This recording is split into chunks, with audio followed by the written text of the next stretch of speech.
Okay friends, welcome back and this is SK Sharma and again IPO 03 को ही continue करते हुए कुछ और इम्पॉर्टेंट क्वेश्चंस इस वीडियो में शेयर करूंगा.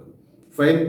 And all the commerce students, जितने भी कॉमर्स के स्टूडेंट हैं, they should watch, they should know all this things, very important, right. And आज हम लोग बात करते हैं सबसे पहले EPZ, that is Export Promotion Zones. In the previous video, I was telling you about this. The government of India has set up some, zones, areas, or specialized area where only export activities are carried out. Okay, so this is one of them. And way back in 1965, the first EPZ was set up at Kandla Seaport in Gujarat, right? And basically आपको ध्यान में रखना है कि EPZs, these are always located near the seaport or airport. Now, what is the reason behind that? Very simple, transportation.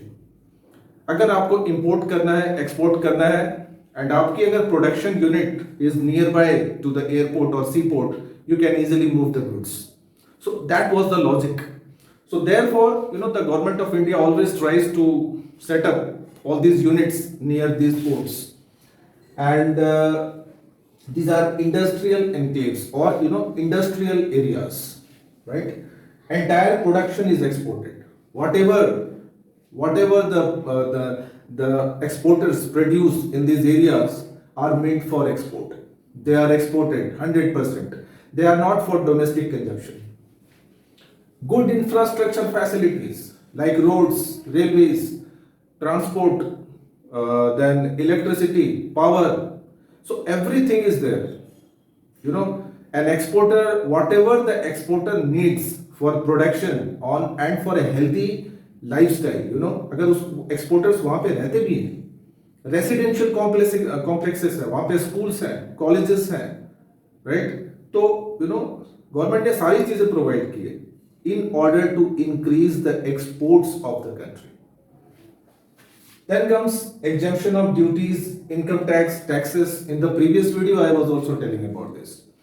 In EPZ also, the exporters need not pay income tax, any other types of sales tax, excise duties, custom duties, they are all exempted. But on certain goods, certain conditions are there, not on all types of goods.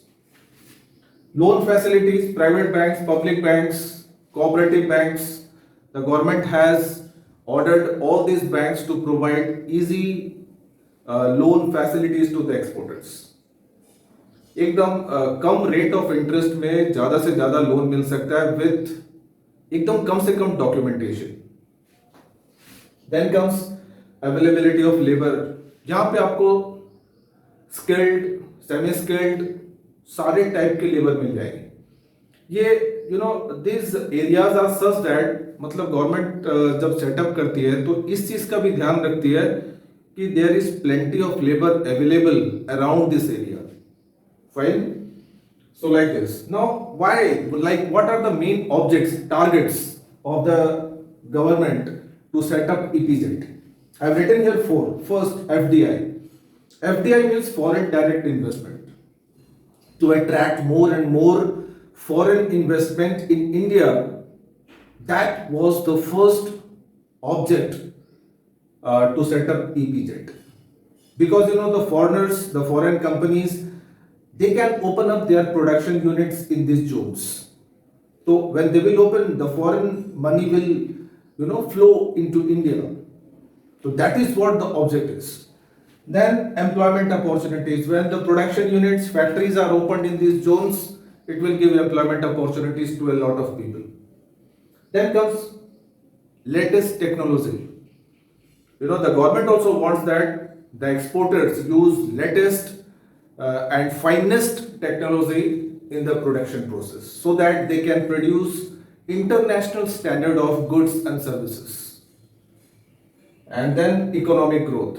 When all this, the above 3 factors are combined, definitely the country, our country will grow. Its economic growth and development is all depends on this three, right?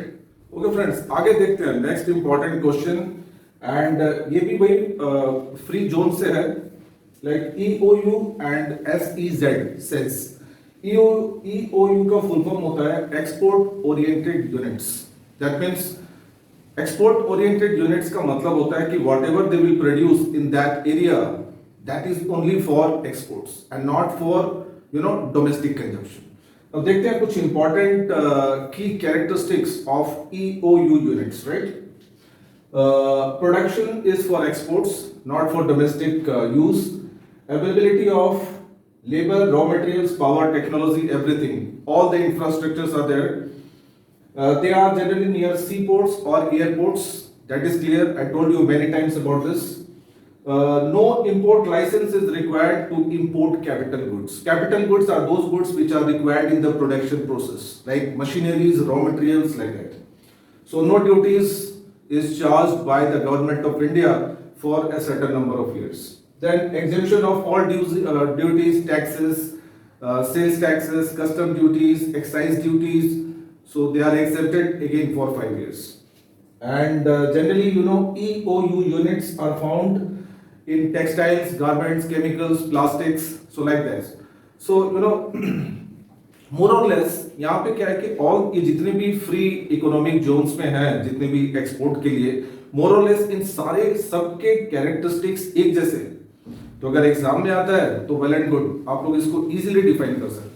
कोई एक को आप अच्छे से learn कर लो, like इससे पहले जो मैंने अभी जस्ट नाउ शेयर किया था फ्री जोन्स में, तो उसके कैरेक्टरिस्टिक्स जो है बाकी के EOU and SEZ, that means special economic Jones, इसके भी कैरेक्टरिस्टिक्स मोर और लेस सेम, सिमिलर।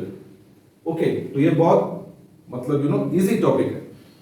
सो अगर हम लोग स्पेशल इकोनॉमिक जोन्स की बात करें, so there are in India 171 special economic zones which are established in different parts of India, in different cities, where there is plenty of cheap skilled labor, plenty of raw materials available, minerals available, and all the other infrastructure facilities are available, like roadways, railways. They are also near seaports and airports, so that import export will be easier, convenient. And again, no duties, no taxes for 5 years, good infrastructure, and these are pollution free zones. Basically the government जितने भी यहाँ पे production activities है, the government takes all steps to reduce the pollution. ठीक है? So they are pollution free zones, 100% FDI. Now this is the most important characteristic of SAIS. Like SAIS has been set up by India basically with the object to attract the foreign direct investment. So इस point को आपको थोड़ा सा highlight ज्यादा करना है यहाँ पे। फाइन, यहाँ पे एक्सपोर्ट तो करना ही है, like the main object is to increase the exports, but apart from that exports can be increased when there is a lot of investments in the production units, and apart from the domestic investments, the government also tries to attract foreign investment. Okay, so that is one of the best option to increase the production capacities and efficiency. And no formalities for import and export. That means easy documentation, and as you know that there are a lot of formalities involved in international trade when you import or export. Like quite a large amount of these things are there. Formalities are there. Custom formalities, documentation.